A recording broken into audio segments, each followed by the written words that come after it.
So, as the title says down below for this audio video, I want to talk about the Fiona Fox betrayal. Now, I know I touched upon this in the 2+ hour live stream I did today, as well as in the other live stream I did 4 days ago. But I felt like it was worth having its own little audio video, if you will. Because when you really look back on it, despite how you might feel, about, Fiona's betrayal and how it gave her some great character development later on, whether you liked it or you didn't, you have to admit that it came out of nowhere. It came out of flippin' nowhere, and there was no, build up to it. There was no hints that it was going to happen. It just happened. And for a lot of fans, it just felt, I guess you could say undeserved, unearned, that being the betrayal, because again, there was no evidence. What evidence was there? Oh, Fiona disappeared. Nobody can find her. Where is she? Oh, I don't know. Maybe she went undercover, in Megalopolis or whatever Eggman's base was at that time, to gather intel so that, she could prove herself as part of the team and prove herself to Sonic that she's a team player and that she's willing to take on these dangerous solo missions to help the Freedom Fighters get an advantage. Maybe that's what she's doing and not cheating on Sonic with, his doppelganger from another world. I mean, honestly, that makes more sense than, it's revealed that she was cheating on Sonic with a doppelganger named Scourge. It makes more sense. And since she went undercover and she didn't tell anybody, I mean, it makes more sense if they do that. And then if you want to come back to her being discovered as going undercover, going on these solo missions without telling anybody, you could do that. And through that revelation, you can have the character development that a lot of people praise Ian Flynn for giving her after the betrayal, and aligning herself with Scourge. You still could have had that character development, by having the revelation of her going undercover with taking on these solo missions without telling anybody. You could have had her explain to Sonic as well as to the others that she did it because she wanted to prove herself as a freedom fighter, and also prove that she could still take care of herself, and that and that basically her background as a thief, mercenary, and a treasure hunter can come in handy for the team. And guess what? By having her reveal that she used all those skills that she developed in the past, or in her past life, to do this undercover mission, guess what you do? You build character. You develop the character even further. You open her up even further. And by the way, if you want to have her don the leather outfit that she dons later on after her betrayal, guess what? You could do that too. And you can have Tails be and you can have Tails, who still has a thing for her, be complimentary of it, and Fiona, still being a good girl, can kiss him on the cheek, as a gesture of a thank you, for saying that. And you could still have her be with Sonic a little bit, because even after, let's say, she gives Tails a kiss on the cheek for complimenting the outfit for her undercoverness, you could have her walk off with Sonic hand in hand, and then you could show a little bit of that tension still with Tails. And then speaking of that, what you could do to further her development as a character? Have her and Sonic have a moment. Have them, stand side by side and acknowledge, that, maybe they need to kind of take some time away from each other. Like basically they can remain friends, they can remain teammates. But dating-wise, it may not be the best idea right now because Tails still has a thing for Fiona. And there you go. Instead of having Sonic fighting Tails and everything, you could just have, Sonic, and Fiona talk with each other and agree that, right now, in the comic timeline at that time, that it wasn't the best moment for them, or isn't the best time, basically, for them to date, because of the awkwardness it would create between Sonic and Tails and Fiona. And after that, you just go from there. You have them mutually agree to remain friends, be teammates, But as far as romance goes, dating goes, yeah, they're going to have to shelve that indefinitely for the time. But then, if you're still determined, if you're Ian Flynn, if you're still determined to put Sonic and Sally back together by 222, maybe as you build to that, and you still want to give Fiona somebody to latch onto, since since Ian proudly admitted that him and Aaliyah, his wife, got away so blatantly with basically depicting Sally and Nicole's relationship, friendship, if you will, as being something more, being something on the level of LGBTQ-ness, if you know what I mean, when it came to the soft reboot and retcon, as well as the Spark of Life miniseries in Sonic Universe, since he was so proud of that, maybe what he could have done is done it first with, let's say, Fiona and Mina. Yeah, think about that.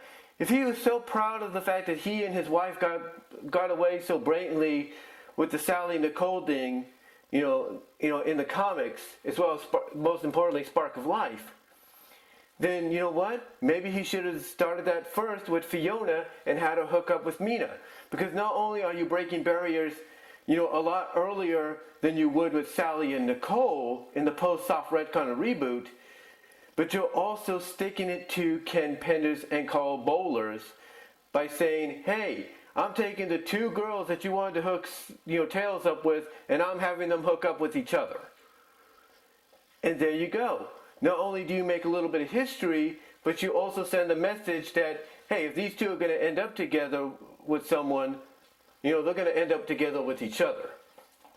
Or end up with someone, they're going to end up together with each other. And there you go. Nothing to worry about. Nothing to worry about. The point is, things could have been handled a lot better. Instead of just, having Fiona's betrayal come out of flipping nowhere, if you know what I mean. It's kind of very similar, believe it or not, to how fans felt about, the Emperor Palpatine's return in Star Wars. It's like, here you had this evil dictator, this evil emperor take this, not going to survive fall, through the middle of the Death Star in Return of the Jedi, and yet he's shown to be alive in the Rise of Skywalker. And not only that, it's revealed that he's been behind everything since Episode 7. And everybody looked at this like, well, that just came out of flipping nowhere. Where was the hints and indication that he was the evil one behind this? Where was the proof? There was none. There was none. Just like here with Fiona's betrayal in 172. The build-up to it wasn't there. The build-up to it wasn't there. Oh, she's sneaking off and everything? Like I said, it could have been her going undercover to prove herself as a teammate and utilizing all the skills that she had, basically trained herself in or utilized in the past as a thief and a hunter and a mercenary to basically get the intel she knew would help give the freedom fighters an advantage. That's how you explain maybe her disappearance. Not she's going off to cheat with Sonic's doppelganger. What sense did that make? And speaking of that, you could have, here's the thing, speaking of that, you could have had her easily, since, Ian wants to point out that she depicted, or she knew, ladies and gentlemen, she knew that, Scourge wasn't the real Sonic when he was still anti-Sonic and impersonating Sonic in 150 and 151. You could have had her reveal to all the girls that he was, messing around with, if you catch my drift, from a kid-friendly standpoint. Messing around with from a kid-friendly standpoint. You could have had her, basically reveal maybe in a backup story in a future issue or whatever, that she let, Bunny, she let Amy, she let Mina, she let them all know, and anybody, and any other girl he flirted with, that wasn't the real Sonic, that was an imposter. Since she already was on to him, from the get-go, like, she could explain that, hey, I saw him with Amy, flirting with Amy, and then all of a sudden I see him flirting with Bunny. It's like something doesn't add up.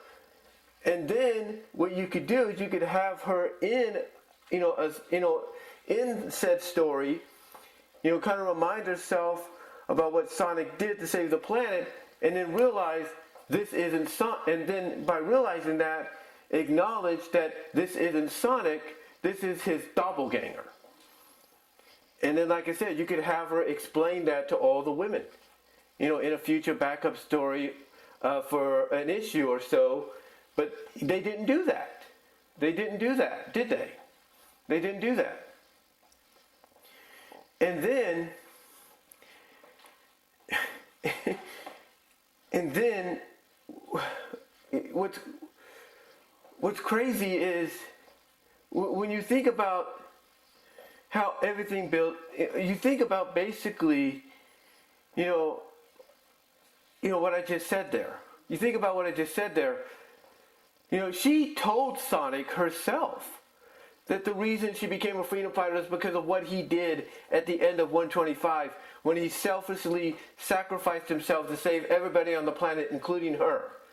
And that by doing so, proved her wrong in believing that Sonic was a selfish person, because seeing him do that basically dismissed any belief she had in that directive or in that direction, and made her realize that, he couldn't have purposely forgot about her, because if he would have known she was there, he would have came back, but he didn't know she was there.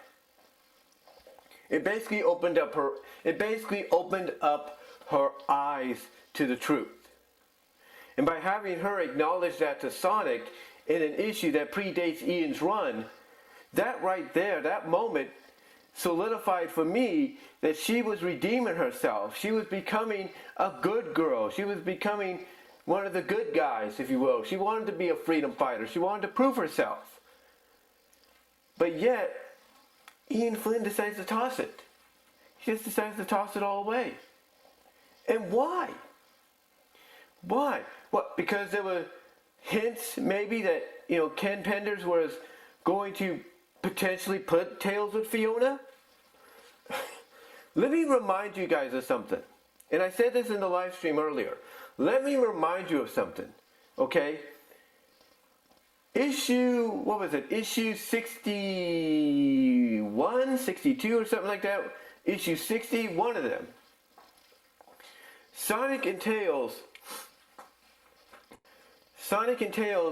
are on the world tour, right? They're looking for Nagas and everything. They're going all over the place, right? One of the destinations they head to is Down Under.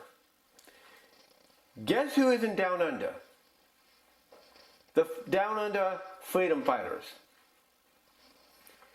And what is one of the first things that happen when Sonic and Tails land in the Down Under?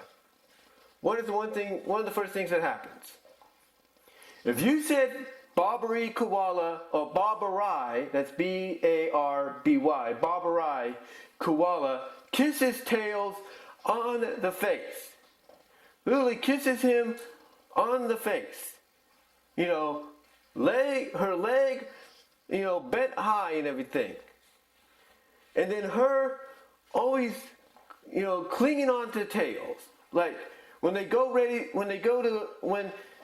to save the other Down Under freedom fighters from the captors, what does Barbarai do?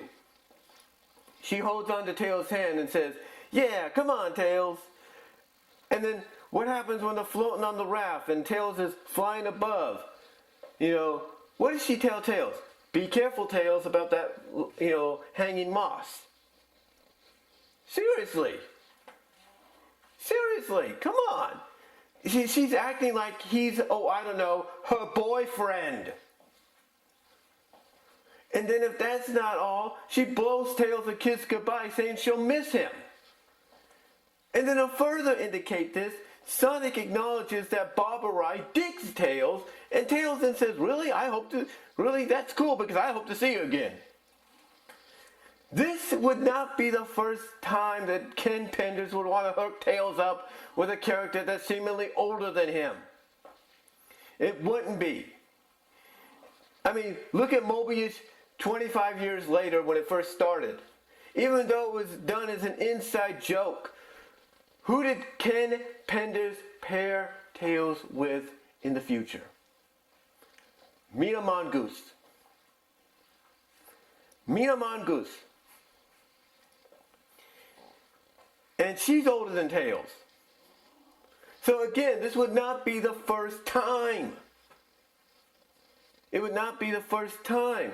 And even if Ken wanted to go through with it, guess what? He would have found a way to make it work. He would have found a way to make it work. And that's the truth. That is the absolute truth. He found a way to make the Bobberai Tails thing work. He found a way to, I guess, even though it was originally an inside joke, to make the Mina Tails thing work. So who's to say he wouldn't have found a way to make Tails and Fiona work? He would have. And I don't think anybody can deny that. But because that was a possibility, and I think Ian knew it, that's why Ian decided to do what he did. That's why he decided to do what he did. Instead of doing the smart thing, if you will. Instead of doing the smart thing, and that smart thing, ladies and gentlemen, was to not turn her evil, was not to have her betray the team. Excuse me there. But like I said, not to have her turn evil, not to have her betray the team, not to throw any of that potential redemption she had out the window. Because by doing so, you just make all that build-up be for nothing. I mean, look at it this way. A lot of people complain of when wrestling builds somebody up or builds a storyline up, but then doesn't execute it, at the end. Doesn't give it a clean finale, if you know what I mean. Yet, Fiona's character development had a defined finale. It had a goal in mind, whether you agreed with it or you didn't. And what did Ian Flynn do?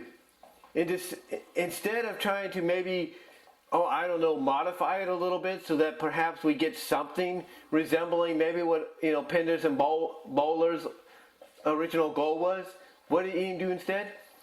He decided to throw it away and turn her bad. All because he wanted Scourge to have his equivalent of Sally by his side. And again, I'm reminded of that moment she said to Sonic as to, that panel in that one issue where she told Sonic why she decided to change her ways and be good.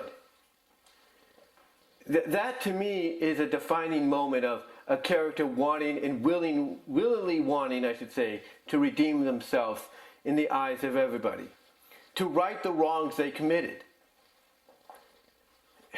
And to me, having her disappear, and instead of going out and cheating on Sonic with Scourge, having her disappear without telling anybody, going undercover, getting the intel she feels the freedom fighters need, bringing it back to them, explaining why she did it, thus building her character that way makes more sense than her just betraying the team, betraying the team out of flipping nowhere. And that's the truth. That's the truth. I mean, again, I understand why Ian wanted to do it. I think we all do. But you need to build up better. You can't just say, I'm going to make the person disappear, and I'm going to reveal that they were working with this bad person alongside the whole time. Whoopee, betrayal. No. You build to it. And this was not how you do it. Again, if it was done because he wanted to avoid, any, even modified, any indication that Fiona and Tails would be together, guess what? The guy that probably was going to do it, as I mentioned, had done this before. So it wouldn't be the first time, maybe it's not even going to be the last. But the thing is, it could, when you get down to it, Ian had look, I get what, like I said, I get where Ian was coming from. I get why he wanted to do it. But it could have been done better without ruining a character. Yeah, she had great development later on, but seriously, she could have had that even as part of the team. And you know what's crazy? You know what's crazy, guys? I think Ian Flynn realizes that. I think he does. I think he realizes that without a shadow of a doubt. Because when he did lockdown, if you will, I think there were plans afterwards to do follow-ups, with those characters. And I think one of those follow-ups was Fiona finding out the truth about Scourge, or at least learning the truth that everybody else has known about Scourge, and that he's only out for himself, even at the expense of someone, you would think he cared for, or someone who thought he cared for them. I think Ian was building to that. I think he was. But he never got a chance to do it because of the freaking lawsuit. And thankfully, you have fans out there nowadays that are stepping in. You do. You have fans out there stepping in. You have fans like S. Chalvalis doing stories to where Fiona's showing up maybe a year or so after her betrayal back at Tails' place, back in her old outfit, explaining to Tails that she's changed her ways and she's not what she used to be, and she made a mistake going with Scourge, and even going as far as kissing him on the lips and then telling him, hey, if it takes me 1,000 years, I'm going to prove to you that I've changed. That right there is an example of fans, not agreeing with the initial, betrayal idea, story idea that he went with, and basically not liking it. I mean, you even have a fan through the more suggestive manners of stories at fanfiction.net, known as Fox Night, doing a story to where Fiona, has an intimate moment with Tails, a special intimate night, I should say, with Tails, because she discovered that Scourge never loved her. She saw what happened with Tails and his love interest, and the rest is history. The point is, there's a lot of examples out there of fans, even through SFM CGI, that, have basically said, look, we don't like what happened in 172. We don't like how her character was betrayed, if you will. We don't like it, and we want to remedy it. And maybe down the line, Archie Sonic Online will do the same thing. Who knows? But in closing, guys, I'm just going to say it. I'll just say this. What I'm trying to say, in closing, I'll say this. For Ian, I get what, like I said before, and I know I'm repeating myself, I know what he wanted to do. I see what he wanted to do. And look, I'm not going to deny it didn't result in Fiona having great character development. I thought, honestly, her character development, even though it was done at the expense of her betraying the team, I'll admit it was a welcome sight. It was a welcome sight. Because you could tell that even she was having doubts about not just the alliance, I should say, with, let's say, Dr. Fentivius, but she was also at times having doubts of the alliance with, let's say, the Suppression Squad, the Destructives, as well as at times Scourge. She was having her doubts. But, she hadn't gotten yet to the point to where maybe she realized she was wrong. But you could tell there were hints and signs there. And to me, if that's the only positive that came out of it, then fine. But like I said, you still could have done this even without having her betray the team. And if he would have done it the way I think he could have done it, I think it would have worked out better. I really do. But what did you guys think of Fiona Fox's betrayal in 172? How did you feel about this? Looking back on it now, looking back on it now, let me clue you in on this. This betrayal took place 80 issues before the soft retcon reboot. So let me ask you, looking back at it now, do you think Ian Flynn did the right thing? Or do you think maybe he rushed into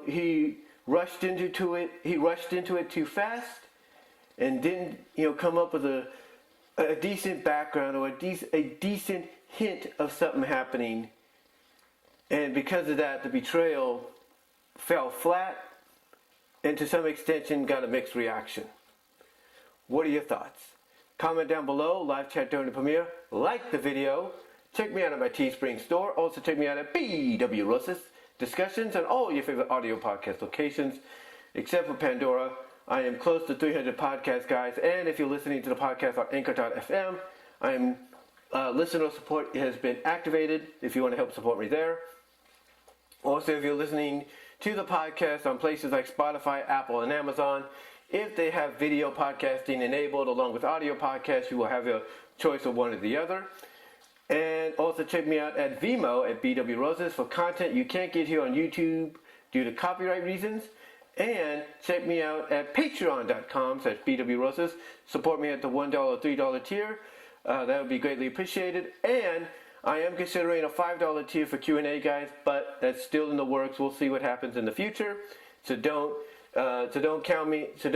quote me on that, I should say, whether or not it will happen. And also check me out at Venmo at Brian-Walmart-2 to help donate and support me there as well. So until next time, guys, so let me know what your thoughts are. How did you feel about Fiona Fox's betrayal overall in the live chat and in the comments down below? And oh, by the way, during the premiere in the live chat, super chats and super stickers are encouraged. $1, $2, $3, $4, if you will, $5, whatever you can afford, if you can, would be greatly appreciated in supporting the brand here.